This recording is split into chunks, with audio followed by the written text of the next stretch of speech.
Hey folks, Triple Crown here, coming to you from Vancouver, British Columbia.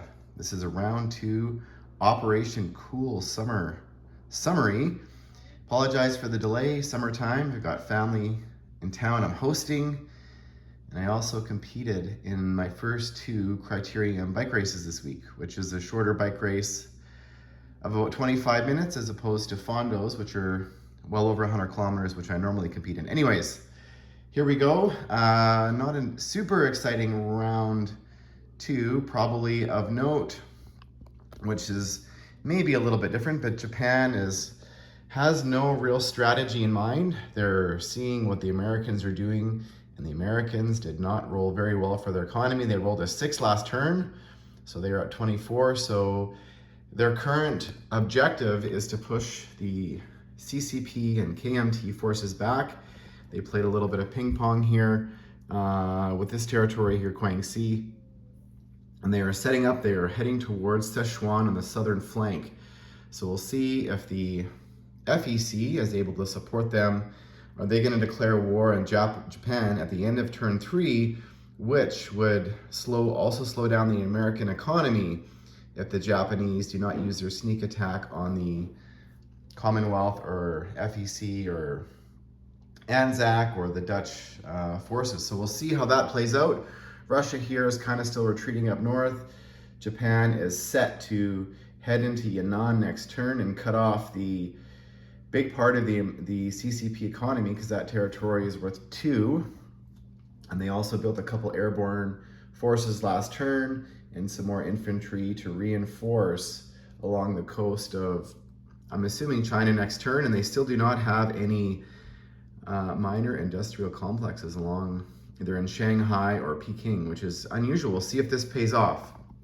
Japan also, they've added another aircraft carrier and a transport down here in the Central Pacific, kind of keeping the Anzac forces at bay. The British did build a submarine off the coast of Australia.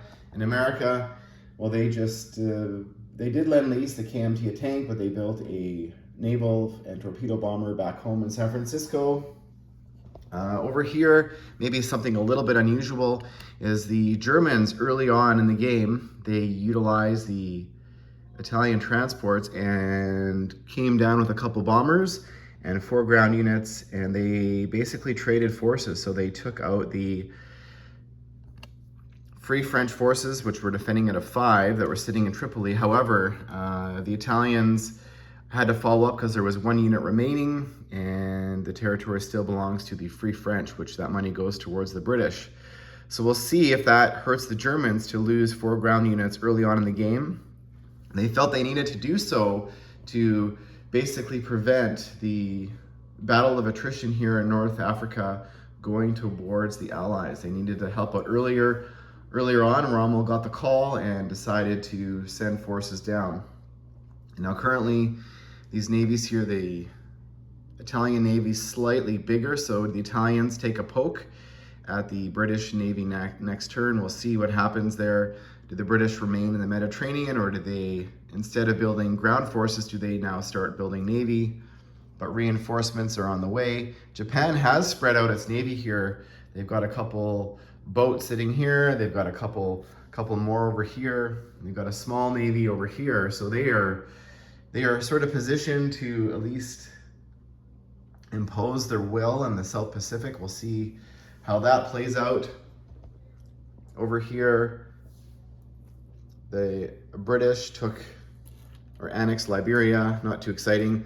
The Canadian transport off of British Columbia is making its way around to Brazil, maybe to South Africa, to help the shuck of units up towards Cairo. Here, the British next turn are set to go into Italian Somaliland or Ethiopia. And up here on the Eastern Front, nothing too exciting. The Germans are bulking up.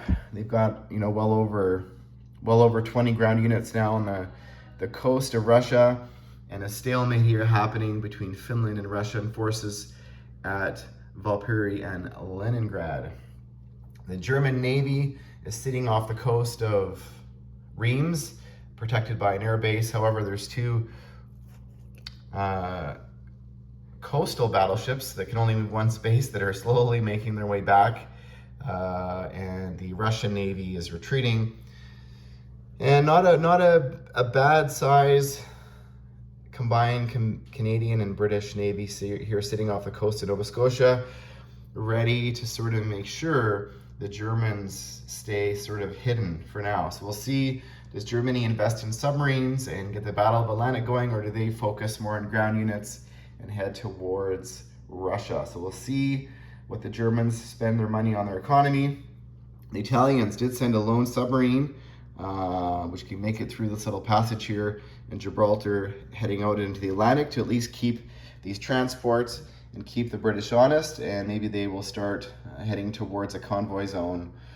So yeah, not a super exciting round 3, and we'll see how the game unfolds. Thanks for watching, folks.